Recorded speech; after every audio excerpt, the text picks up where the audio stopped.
lo que yo actualmente litigios básicamente, ¿no? Entonces, me ha servido mucho, me está sirviendo mucho los estudios que he llevado tanto en la Universidad del Pacífico como en la Universidad de Buenos Aires. La complementariedad que está entre el derecho administrativo y el derecho procesal es muy importante. A veces hay procesalistas que no tienen estudios profundos en derecho administrativo o hay administrativistas que no tienen tantos conocimientos en procesal. Yo he tratado de tener estos dos porque realmente el campo del derecho, del proceso contencioso administrativo me interesa muchísimo ya desde hace algunos años. Le gusta el derecho sancionador, ¿no? Sí, me está trayendo mucho el derecho sancionador actualmente. Al respecto del derecho sancionador, hay hay algunas controversias en la doctrina sobre que existe, bueno, mínimo en Perú, está no del todo bien regulada la potestad sancionadora y hay ciertas sentencias muy controvertidas referentes a los derechos fundamentales, ¿no? Así es. De hecho, eso es un poquito lo que se relaciona todo lo que tenga que ver estos procesos contenciosos administrativos, procesos constitucionales relacionados a vulneración de derechos fundamentales en el campo del derecho administrativo sancionador. Mm.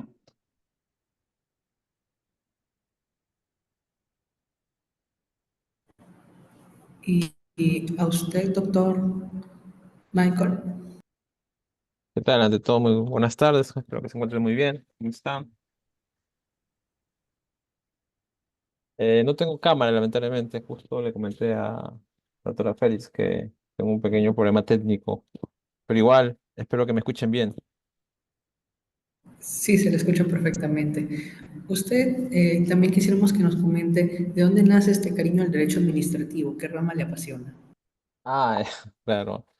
Es interesante porque mi interés nace, te encuentro en derecho mercantil, pero hay muchos aspectos del derecho mercantil que son hoy en día analizados en el derecho administrativo. Por ejemplo, un tema importante es el tema de la competencia desleal, ¿no?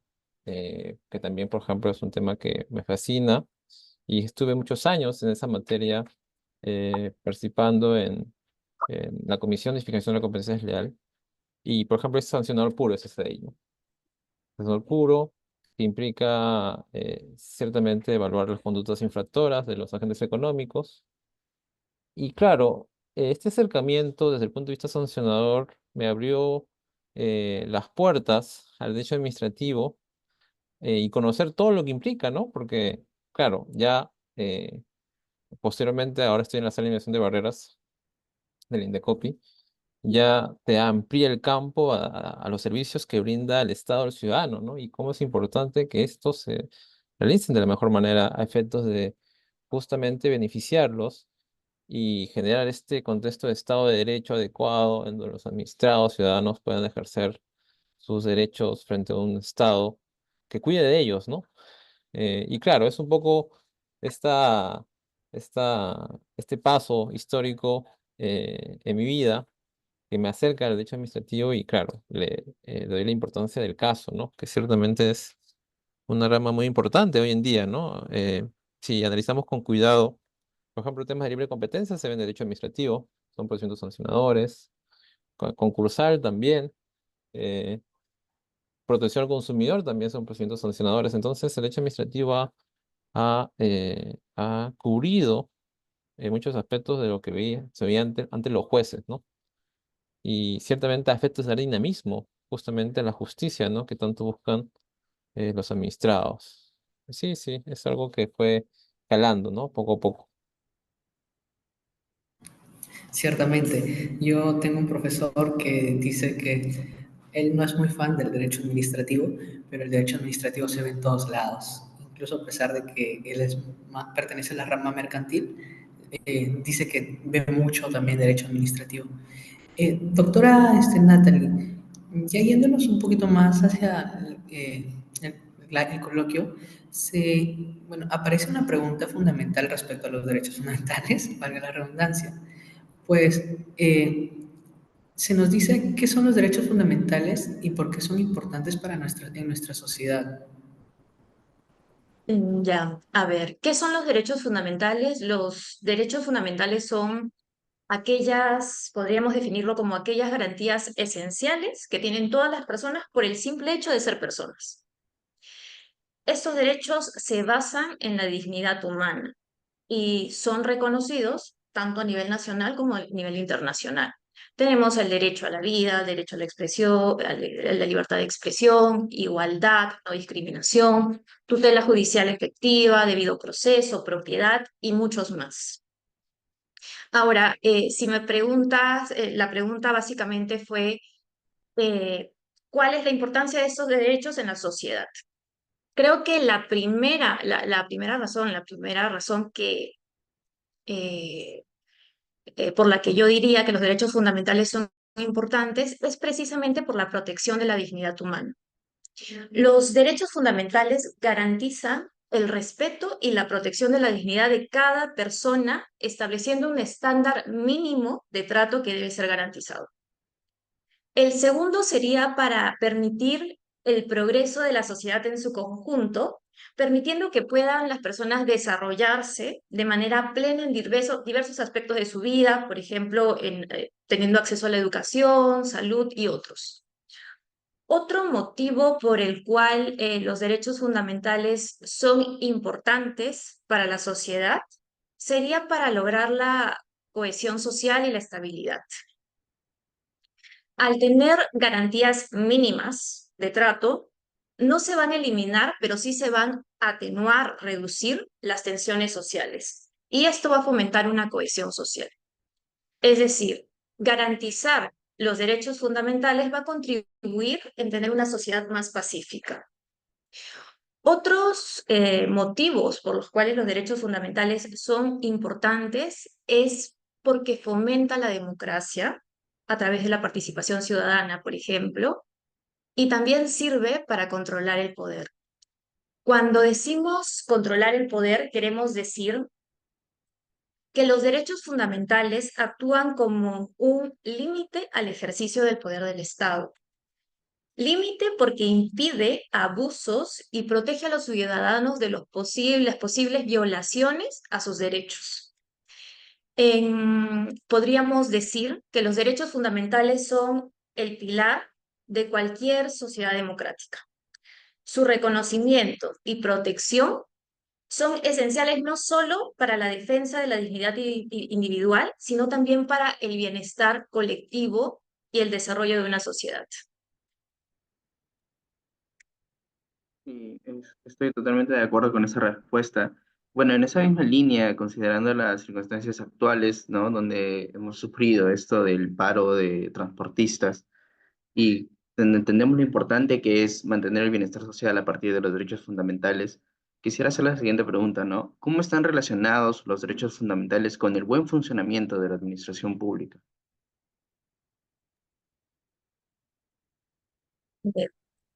Está relacionado de diversas maneras. Hay varias relaciones del derecho administrativo con el funcionamiento de la administración pública. Por ejemplo, primero, como dijimos, se encarga de controlar y limitar el poder del Estado.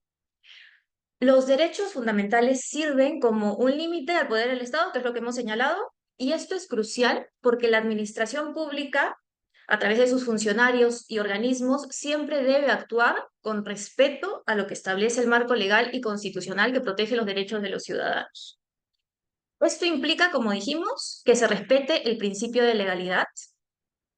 La administración debe actuar de acuerdo con la ley, con la Constitución, sin infringir los derechos fundamentales de los administrados.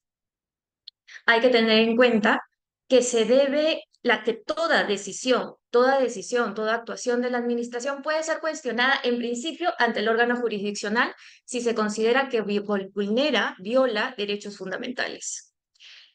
Otra vinculación de los derechos fundamentales con el funcionamiento de la administración pública se relaciona con la transparencia y rendición de cuentas. La transparencia en la gestión pública es fundamental para el respeto de estos derechos fundamentales. ¿Por qué? Porque, y esto se da a través, por ejemplo, del acceso a la información pública. Los ciudadanos tienen derecho a conocer cómo se gestionan los recursos públicos y cómo la administración toma decisiones. Precisamente por eso existen normas que regulan el acceso a la información que permite a los ciudadanos solicitar y recibir información sobre la actuación de la administración. También existen mecanismos de control del ciudadano a través de la participación ciudadana, que es importante y es vital para que la administración rinda cuentas y actúe en base al interés público y no en base a otro tipo de intereses. Otra vinculación que podríamos mencionar entre los derechos fundamentales y el funcionamiento de la administración pública se presenta en relación al acceso a servicios públicos. Los derechos fundamentales, como el derecho a la salud, educación, seguridad, otros, obligan a la administración a garantizar que todos los ciudadanos tengan acceso a servicios mínimos. Precisamente por ello, lo que se debe hacer es promover políticas inclusivas. Estas políticas deben considerar necesariamente las necesidades de los grupos vulnerables y garantizar que no haya discriminación en el acceso de servicios básicos. Además, debe establecer mecanismos para evaluar la efectividad de estos programas que implementa.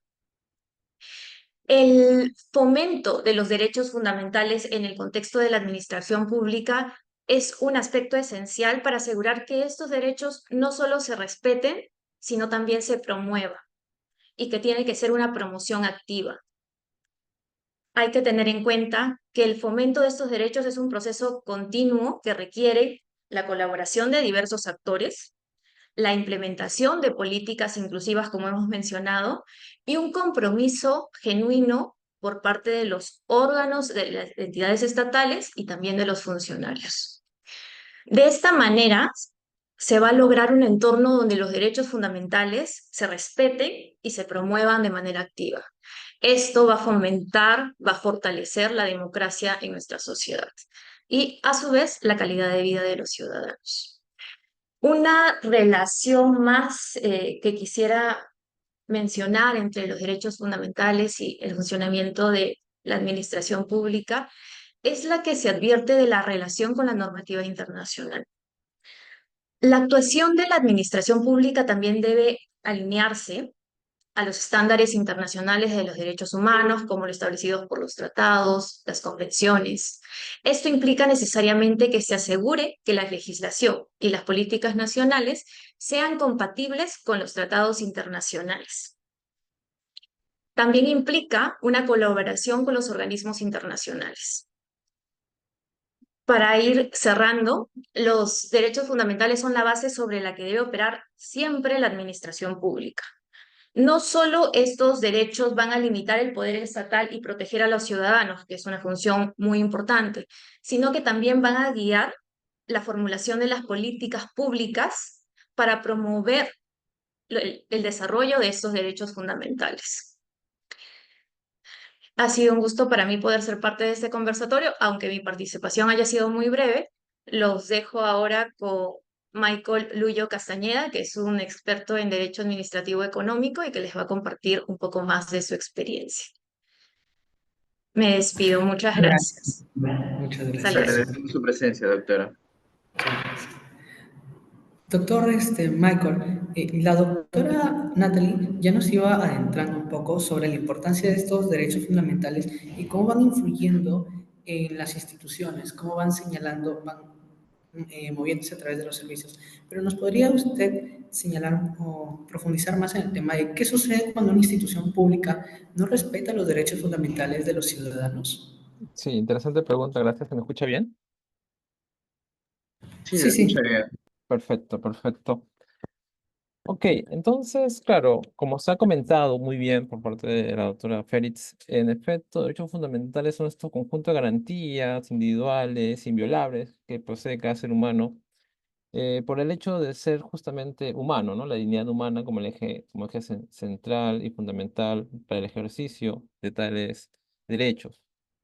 Ahora bien, Considerando esto y considerando, como se ha mencionado, el Estado tiene un límite cuando trata o se relaciona con los ciudadanos, con las personas, que justamente son estos derechos. Y en ese sentido, ¿qué sucede cuando una institución pública no respeta esos derechos fundamentales? Creo que la primera pregunta debemos hacernos, ¿cuál es el derecho fundamental que ha sido infringido, violado por parte del Estado, ¿no? Porque claro, los procedimientos administrativos son de diversa naturaleza. eh, el trato, la relación que tiene el Estado con el ciudadano es muy, muy diversa. Estamos hablando, por ejemplo, de servicios públicos o la atención de una licencia de funcionamiento o cualquier otro servicio, incluso un procedimiento sancionador. Entonces, tenemos que identificar cuál es el derecho fundamental que está siendo lesionado en contra de este administrado ciudadano. En primer lugar, podemos, por ejemplo, rescatar el derecho eh, transversal y básico al debido procedimiento, ¿no?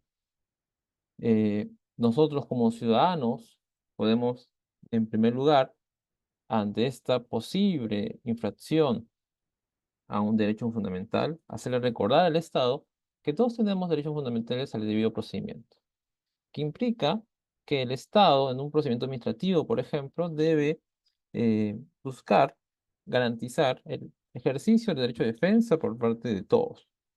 Y esto implica, evidentemente, que se ejerza las funciones de manera correcta. Por ejemplo, en un procedimiento sancionador.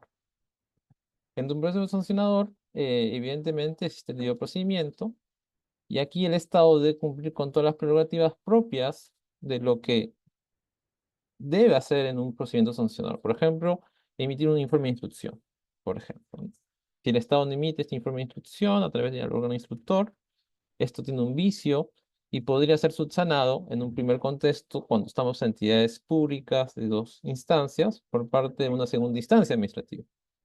Entonces, los recursos administrativos que tiene a la mano el administrado en la aplicación de la Ley General de Procedimiento Administrativo es el primer mecanismo que tiene este administrado para enfrentarse posibles violaciones a derechos fundamentales como el debido procedimiento. Evidentemente, por ejemplo, en la tramitación de un procedimiento hay una inacción por parte de la autoridad, puede presentar una queja como elemento inicial. Evidentemente, cuando ya existe la decisión de primera instancia, presentar su recurso de apelación a efectos de que una segunda instancia administrativa decida esta situación jurídica en el caso concreto. Esta es la primera forma que tiene el administrado dentro del derecho administrativo para justamente proteger su derecho fundamental de debido procedimiento. Sin embargo, claro está que no es la única forma. Eh, Otro mecanismo que tiene el administrado es, una vez concluido el procedimiento administrativo, puede presentar un proceso contencioso administrativo para que en ese contexto también se respeten los derechos fundamentales como el debido procedimiento o inclusive, de ser el caso, la gravedad de la situación, una acción de amparo.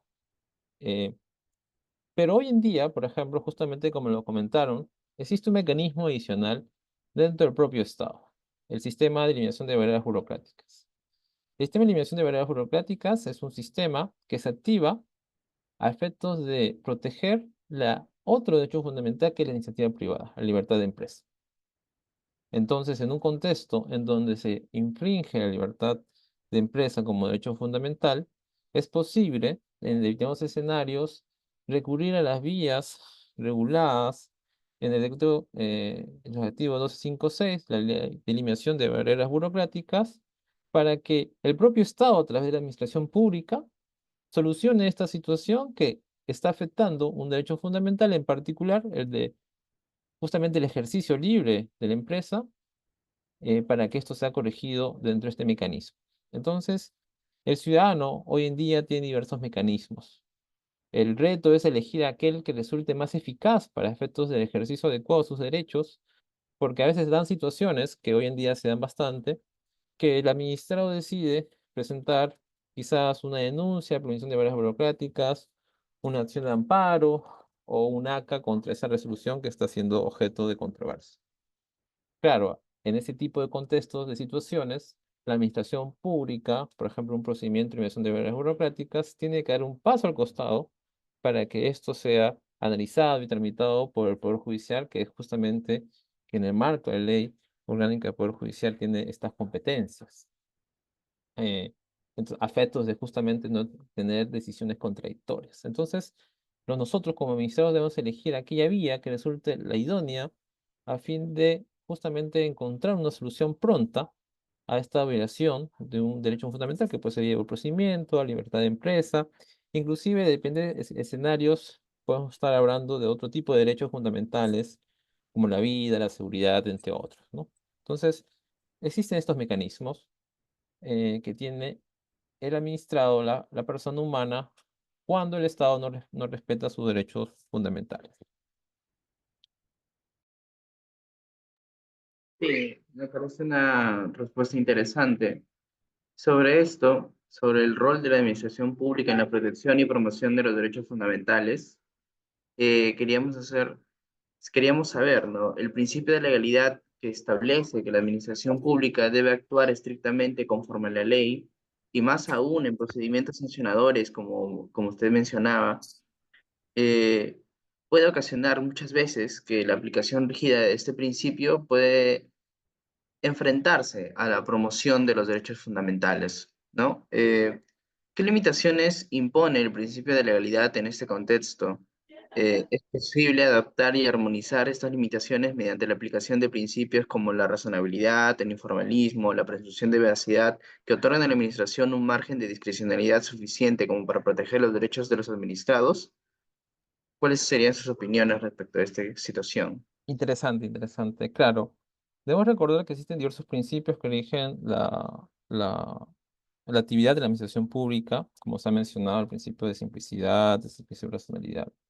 Bueno, empecemos un poco en orden, ¿no? El principio de legalidad, ¿no? Básicamente, este principio establece que las autoridades deben realizar su actividad conforme lo establece la ley, ¿no? La ley es el elemento central, fundamental, que marca la actividad de la propia administración. Esto significa que la autoridad tiene que ser competente en esa materia específica que busca eh, actuar, regular, entre otros.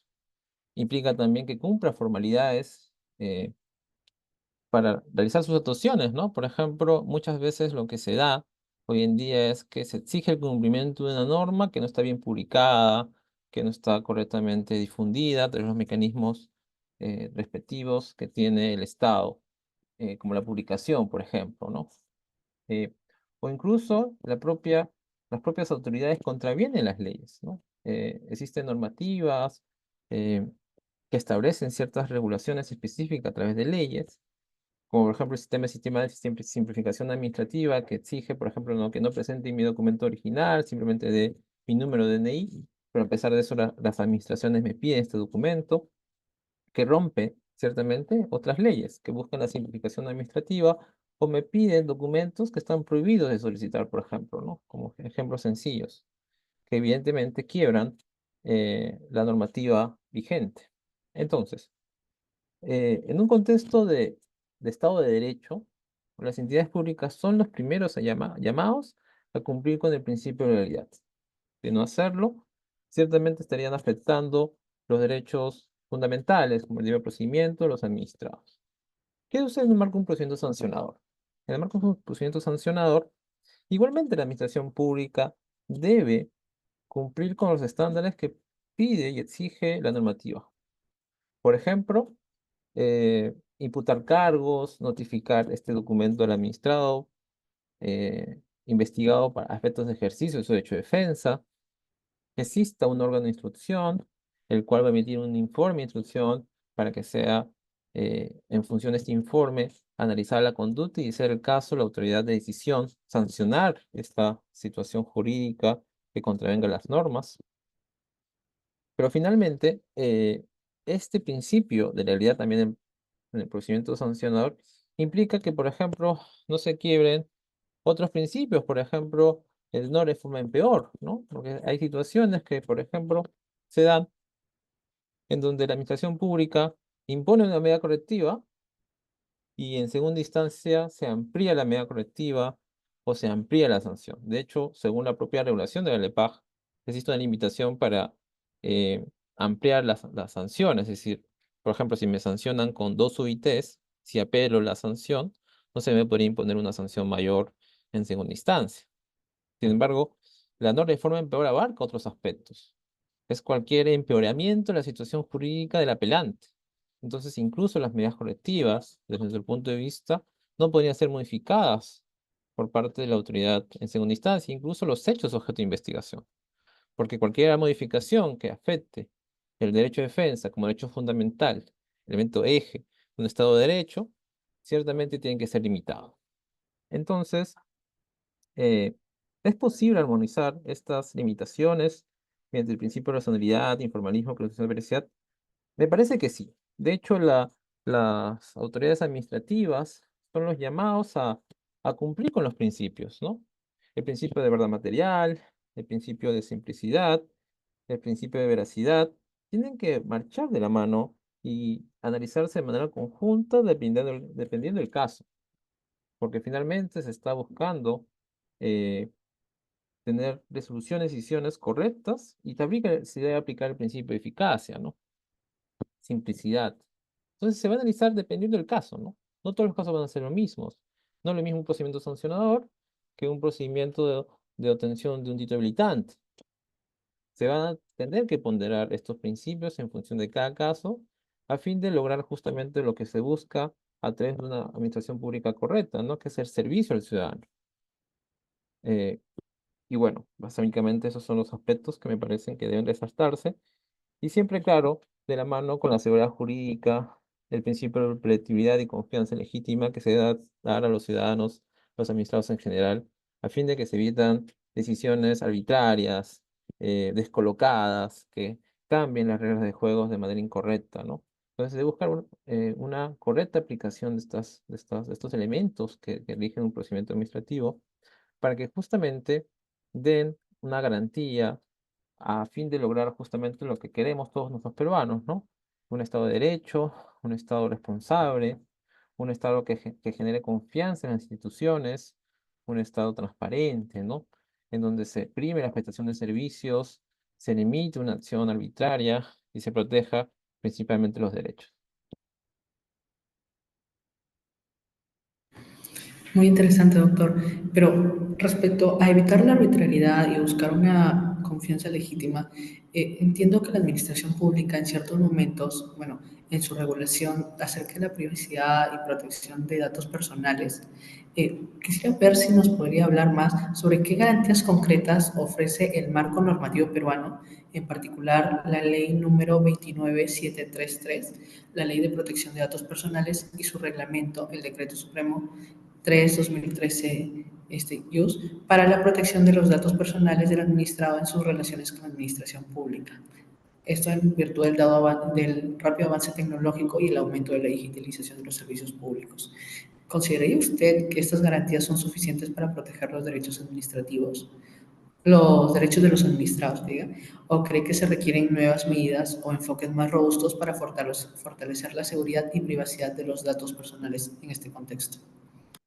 Excelente pregunta, muchas gracias. Me parece que actualmente la normativa busca, claro, un tratamiento correcto de los datos personales de las personas a fin de que existe un tratamiento adecuado a la redundancia de esta información y se evite cualquier tipo de afectación a sus derechos en esencia, ¿no?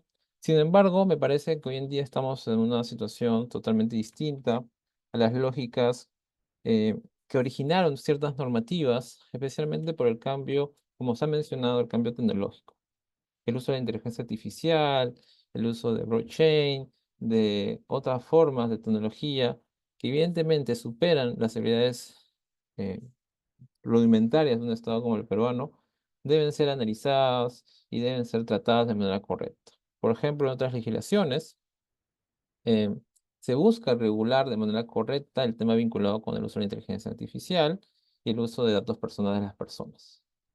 ¿Por qué? Porque evidentemente esta forma de intervención tecnológica van a poder facilitar la identificación de la persona con algunos datos generales en función de este uso complejo de la tecnología llamada inteligencia artificial.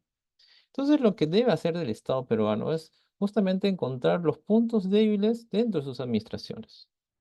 Por ejemplo, no podríamos permitir que se exista el uso libre y arbitrario de datos esenciales de nosotros como personas frente a la administración pública. E incluso estas tecnologías también deberían facilitar la vida de los ciudadanos, ¿no? Por ejemplo, en otros países, el uso, por ejemplo, de la inteligencia artificial, repito, facilita, por ejemplo, en Colombia, que los administrados puedan realizar sus actuaciones y sus vinculaciones de la pública de manera mucho más rápida, mucho más efectiva. Y claro, esto implica un ámbito jurídico de protección adicional que sí permita al Estado usar los datos personales de las personas, pero bajo un ambiente controlado, bajo un ambiente en donde se busque otra vez el resguardo de sus derechos, pero también darles servicios esenciales para que estos ciudadanos se desarrollen y justamente crezcan en armonía con un ambiente sostenible, con un ambiente correcto en ejercicio de sus derechos y buscar lo que es en esencia lo que queremos como todos, ¿no? La dignidad humana en el sentido de encontrar las condiciones mínimas que garanticen un estado de bienestar mínimo de la persona. Entonces, si me preguntan, ¿la normativa es suficiente? Me parece que no. Me parece que nos falta muchísimo tanto la promoción de uso de tecnologías para que esto facilite al ciudadano, como, como de manera adicional el control de esta situación a fin de que no se lastime algún derecho fundamental de las personas. Excelente.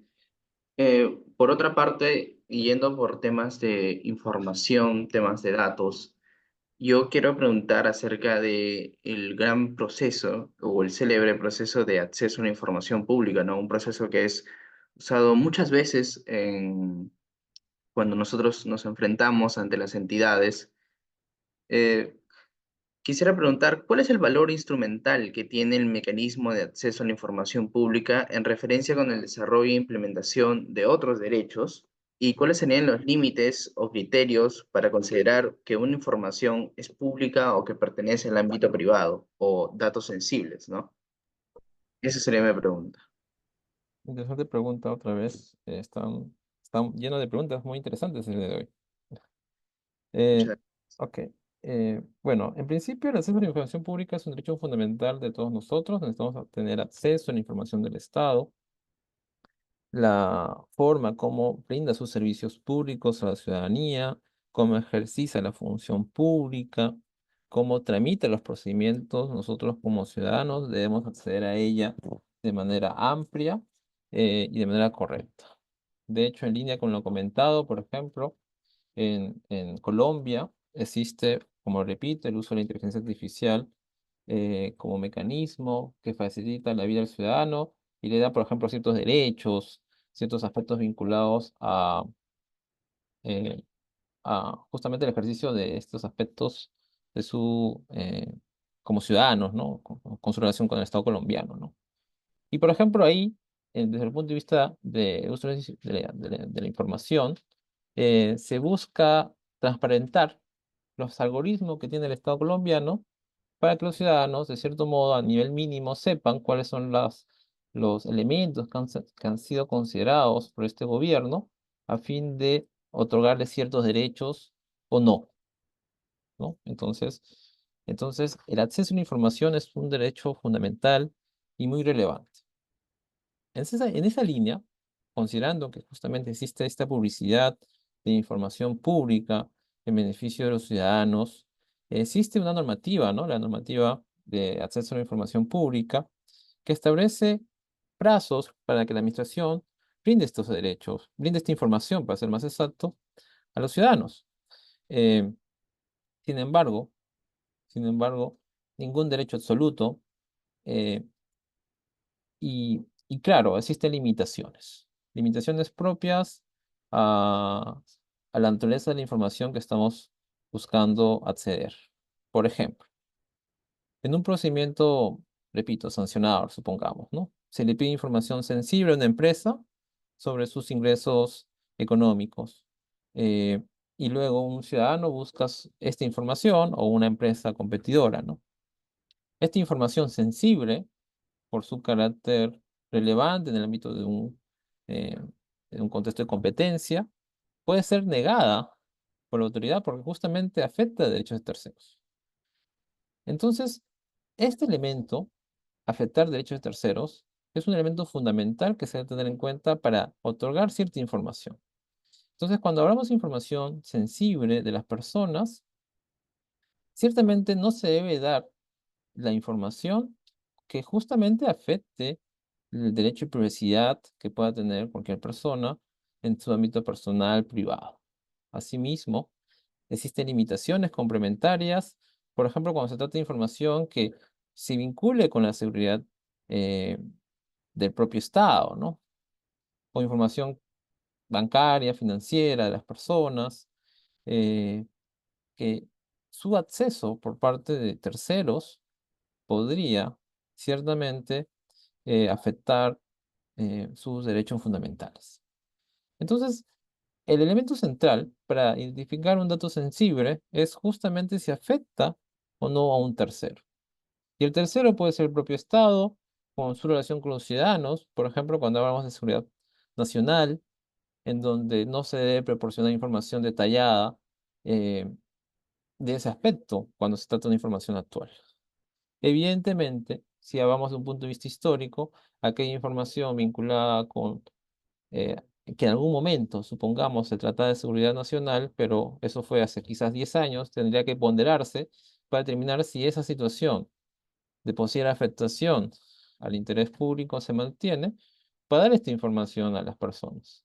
Porque claro, estamos ante un Estado que en esencia está para servir al ciudadano. Las entidades llamadas entidades públicas y el Estado peruano es una ficción, finalmente jurídica, que busca como elemento esencial para su existencia salvaguardar la dignidad humana de aquellos ciudadanos peruanos. Y esta dignidad está vinculada con el ejercicio pleno de sus derechos. Entonces, esta ficción no puede ser utilizada como una arma en contra del ciudadano, sino por el contrario, debe ejercer su función porque para eso fue creada, para servir a todas las personas en este beneficio común, este bienestar colectivo, que es ser la regla general para cualquier Estado de derecho en el mundo en general, ¿no?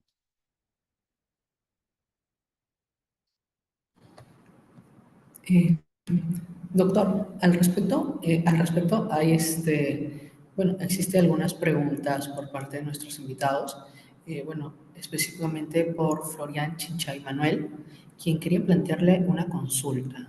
A ver, ¿le damos pase? Y claro, claro, por favor. ¿Qué tal? ¿Sí se me logra escuchar, doctor? Perfectamente.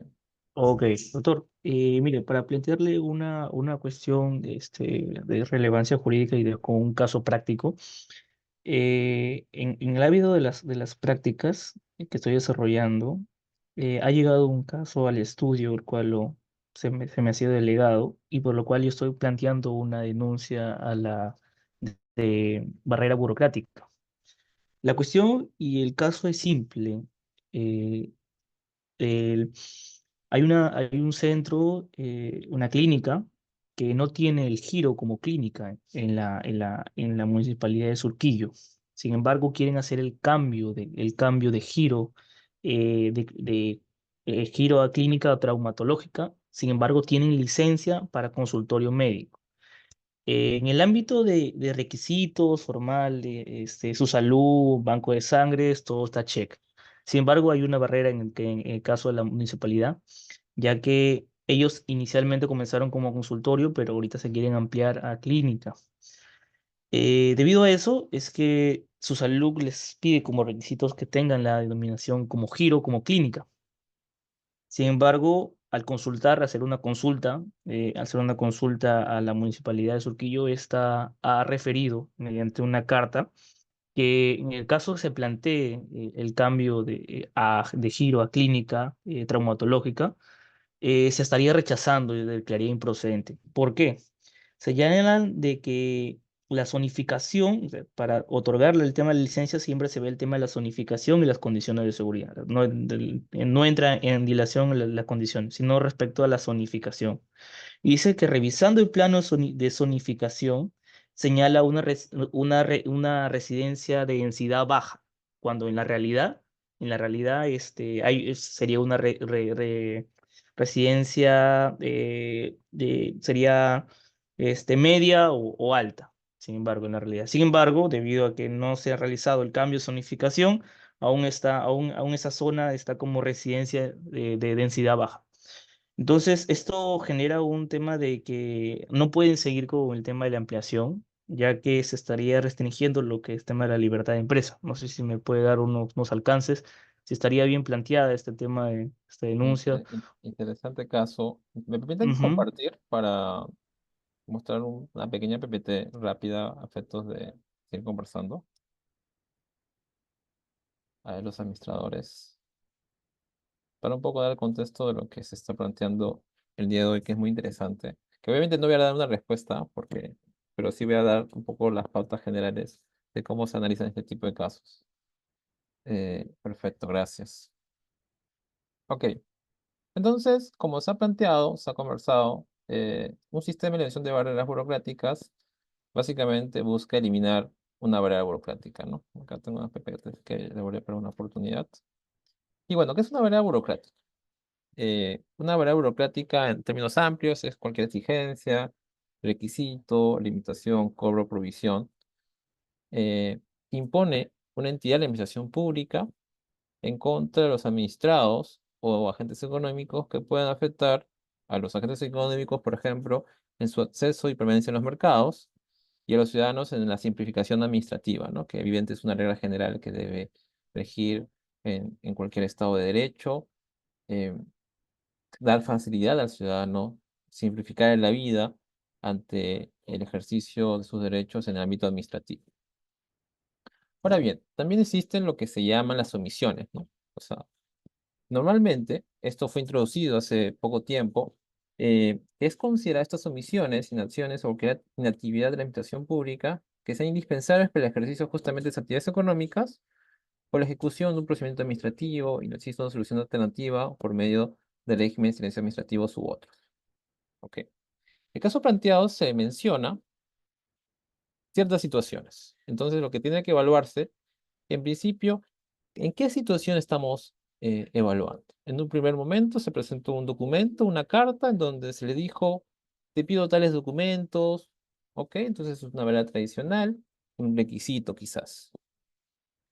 Sin embargo, luego le dijeron, y esto lo pongo de manera de ejemplo, sin dar ninguna posición, dado que la función que cumplo, porque eh, cumplo una función en el Estado vinculado con este tema, eh, pero también se le plantea de manera general que no se hizo tal cosa.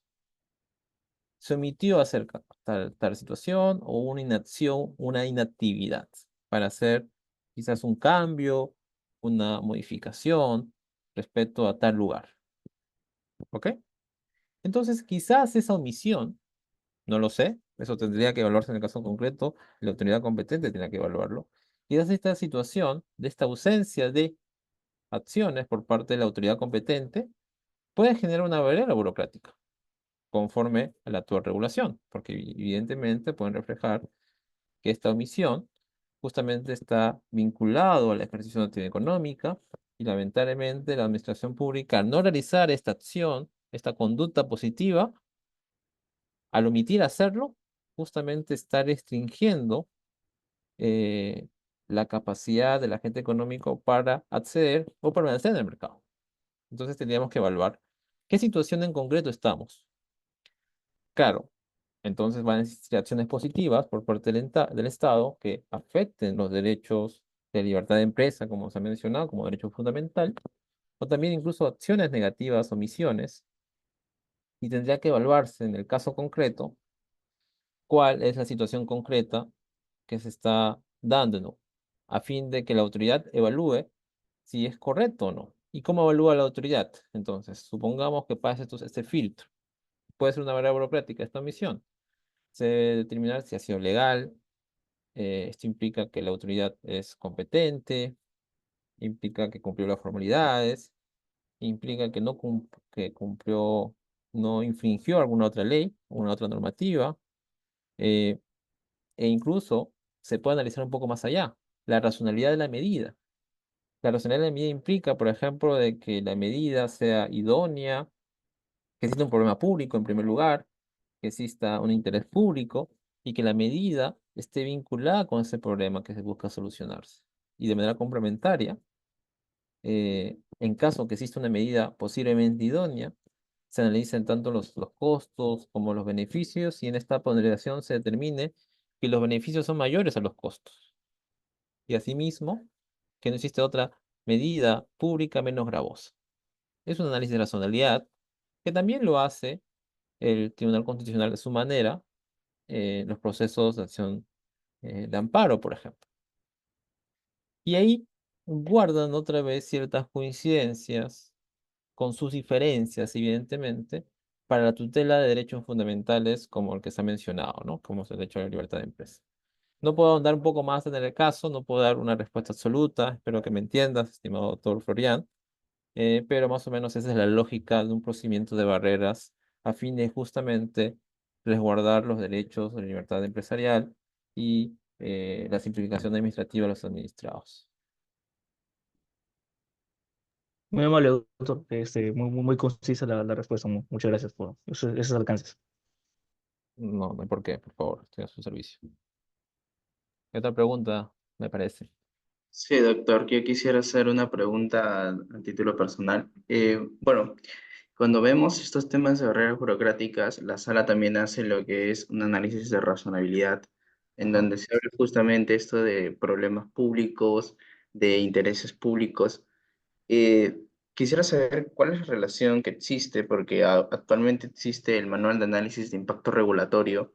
Ajá. Quisiera saber si, cómo podríamos usar quizás esto, el manual, aplicado al análisis de razonabilidad que hace el INDECOPI, ¿no? Claro, claro, entiendo, entiendo. Eh, ok, el manual de análisis de impacto regulatorio, claro, es un manual que es lo que se busca eh, tener como estándar en nuestro país, ¿no? El manual de impacto regulatorio, que es básicamente lo que aspiramos como país. Básicamente es un manual destinado justamente a un impacto regulatorio ex ante, ¿no? Es antes de que se emita la normativa, antes que se emita la regulación, se debe cumplir ciertos estándares a fin de justamente establecer de manera clara que la medida pública es la mejor a fin de justamente generar un beneficio colectivo, social. Pero esta situación es una situación ex ante, es decir, es una situación, acá otra vez voy a compartir como para efectos de simplificar un poco la conversación, acá para que sea un poco más visual. Ya, ok. Entonces, a ver, tenemos lo que debe hacer el Estado es justamente revisar el manual de impacto regulatorio y ver, ok, quiero imponer una medida pública, debo identificar el problema, debo hacer un análisis de impacto regulatorio, debo determinar ciertas situaciones, ok, y emito la norma, ¿no? Emisión de la norma. Se emite la norma, la medida pública. Ok, muy bien. Y antes se supone que justamente revisé mi manual y cumplí con los estándares que se me piden a efectos de justamente tener, acá justamente es el manual, supongamos este es el manual. Yo como entidad me basé en este manual y dije, ok, hay un problema público, me interesa, bien, acá hay soluciones, acá justamente existen esos impactos negativos en la población, ok. Pero qué hace la Comisión de Inversión de Barreras Burocráticas y la Sala de Barreras Burocráticas? Entonces es una sala SPOS. ¿Qué significa eso? ¿Ok? ¿Qué significa esto? que es una vez que se emite la norma, la regulación, la medida pública, lo que evalúa es, en principio, una situación posterior a la emisión de la norma. Entonces, lo que va a determinar es si se cumplieron ciertos estándares que establece el propio Decreto Legislativo 1256. Y estos estándares justamente están vinculados a, otra vez, si existe un problema, si existe un interés público, si existe, si justamente la medida en ese sentido es idónea y de manera adicional, de manera complementaria, y justamente estamos ante una situación adicional, como es que existe un equilibrio, o mejor dicho, un análisis de impacto regulatorio, es decir, que existe que los beneficios son mayores a los costos, y que adicionalmente existe lo que llamamos esta es la edición menos gravosa para los administrados en general. ¿Ok? Pero para que llegue la comisión y la sala a este análisis, ¿ok? Existe una situación que establece la propia regulación. ¿Ok? Se entiende, se ha entendido que las normas por sí mismas se presumen que han sido correctamente diseñadas. ¿Ok? Incluso nosotros tenemos el deber de cumplir con las normas de manera general. Es verdad. Pero para que el INDECOPI haga un análisis un poco más exhaustivo, este análisis de post, para que le pide a la autoridad competente, acredita que existe un problema, que la medida es idónea, que hay beneficios que son mayores a los costos, lo que se le exige, por ejemplo, una denuncia de barreras burocráticas es la existencia de indicios. Indicios de carencia de razonabilidad. Ok, y entonces, ¿cómo puedo utilizar el manual de impacto regulatorio? Que justamente este manual, me permite evidenciar qué hizo mal la autoridad. La autoridad no identificó un problema. Dijo tal cosa, que el problema es la seguridad y pretende regular eh, el mar con luces fluorescentes alrededor de las playas, supongamos, no estoy poniendo un ejemplo. Entonces no hay un problema real que se busque solucionar. Tampoco este manual, acá no sé si lo ven, no se existe un interés público. No se evaluaron los impactos alternativos a la solución, los costos. De hecho, si uno analiza la propia legislación de barreras burocráticas, se va a encontrar que existen análisis de razonabilidad, los parámetros que son bastante detallados. Lo que deben hacer los administrados a fin de que se analice la razonabilidad es presentar este análisis lógico, coherente, es decir, no basta desde el punto de vista argumentativo decir, oye, esta medida no tiene problema jurídico. No, hay que ir un poco más. Es decir, esta medida pública que establece el Estado, que quizás sea una prohibición, no tiene ningún problema detrás. Lo que hice, supuestamente, que existe un problema con el sonido de la música que está muy alto, ¿no? Pero eso no es un problema que sucede en ese lugar, sino sucede en otro distrito, por ejemplo. Entonces no hay un problema en ese lugar. O, por ejemplo, el interés público. Se trata de un tema que no existe un interés público, no afecta a la población, se trata de un interés privado, quizás. Entonces, lo que tiene que hacer en un caso de procedimiento de eliminación de barreras burocráticas, el administrado, ciudadano, es presentar estos indicios y tratar de explicar cómo la autoridad justamente no ha cumplido con estándares de regulación correctos, ¿no? Y cómo esta medida no tiene absolutamente ninguna base razonable para su imposición a los administrados. No sé si esto ha sido suficiente la respuesta, espero que sí. Igual, cualquier pregunta adicional estoy a disposición. Sí, muchas gracias. De hecho, tenemos una pregunta del doctor Isaac. No sé si puede prender su micrófono y hacerla. Hola, ¿me escuchan? Sí, sí, claro que sí. Yo quería preguntar algo que me pareció muy interesante la ponencia, el tema de las barreras burocráticas, pero yo le quería consultar a nivel municipal, ¿no?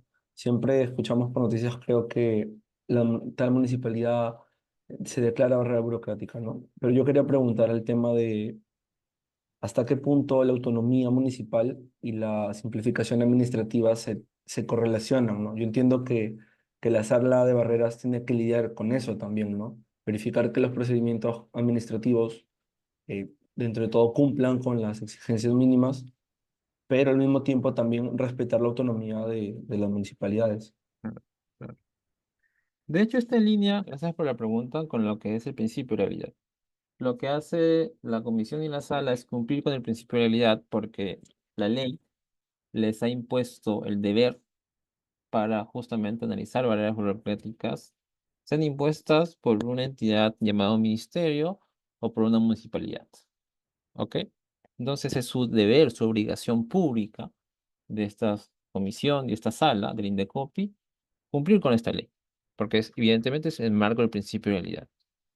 Y una ordenanza y una municipalidad también deben cumplir con el principio de realidad en el sentido de que si busco regular un comportamiento, debo hacerlo en el marco de las competencias que me da la ley orgánica de municipalidades, por ejemplo. Yo no podría regular una materia que pertenece a otra entidad pública, porque estaría extrañando mis funciones. Si bien es cierto, tengo autonomía, mi autonomía siempre se basa en el principio de realidad, que cumpla con la normativa bajo el punto de vista de las leyes. Entonces, las limitaciones propias de la regulación de barreras burocráticas están relacionadas directamente, si se dan cuenta, con el principio de realidad. Todos debemos cumplir la ley, incluso las municipalidades. En su autonomía no podrían dejar de cumplir con la ley. Incluso también, por ejemplo, bajo otro escenario, también existe la autonomía universitaria. Las universidades tienen autonomía. Pero incluso estas universidades, al ejercer una función administrativa para otorgar justamente los títulos a nombre de la nación, deben cumplir en su autonomía con las leyes.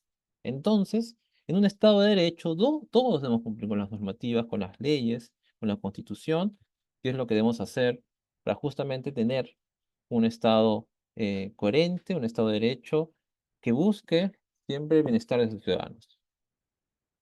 Espero que haya sido la respuesta adecuada. Igual estoy a disposición. Bueno, ahora, si el público sería tan amable, le dejamos abierto el espacio para que puedan abrir sus micrófonos y hacer sus preguntas libremente.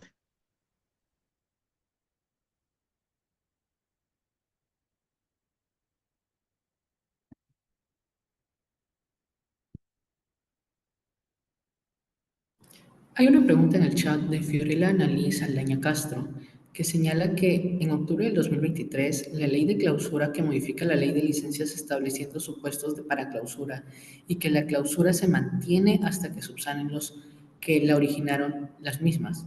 Ya no hay un plazo razonable para la clausura. A su parecer, considera que se transgreden los derechos de la libertad de trabajo del administrado al no existir un plazo límite y estar sujeto solo a la subsanación. Eh, claro, toda limitación tiene que ser ponderada en función de los derechos fundamentales que existen. En el caso concreto, si trata de una ley, eh, tendría que evaluarse a través de un proceso de constitucionalidad para justamente determinar si transgrede estos derechos fundamentales, ¿no? Me parece que, vamos a leer un poco la pregunta, que la Constitución se mantiene hasta que claro, podría presumirse que se está afectando el derecho a la presunción de ilicitud del administrado con una medida de este tipo, salvo que existan supuestos en donde evidentemente si se meritan eh, este tipo de situaciones. Entonces tendría que evaluarse mucho en función de la conducta infractora que finalmente va a generar la clausura o no. Me parece que en sentido, evidentemente, sin dar una posición absoluta sobre el tema, se tendría que ver siempre el comportamiento del infractor, pero siempre en base de lo que es la presunción de ilicitud, que es una regla fundamental, otra vez vinculado con un derecho fundamental, que es el principio de inocencia, que también se trasluce y se aplica en un procedimiento administrativo sancionador.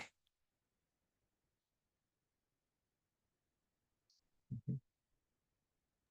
Vale, pues No sé, hemos... Fiorella quiere hacer una consulta, dice si puedes un micro. Dale, Fiorella, Saldaña, estás con la libertad absoluta de... Ah, ya.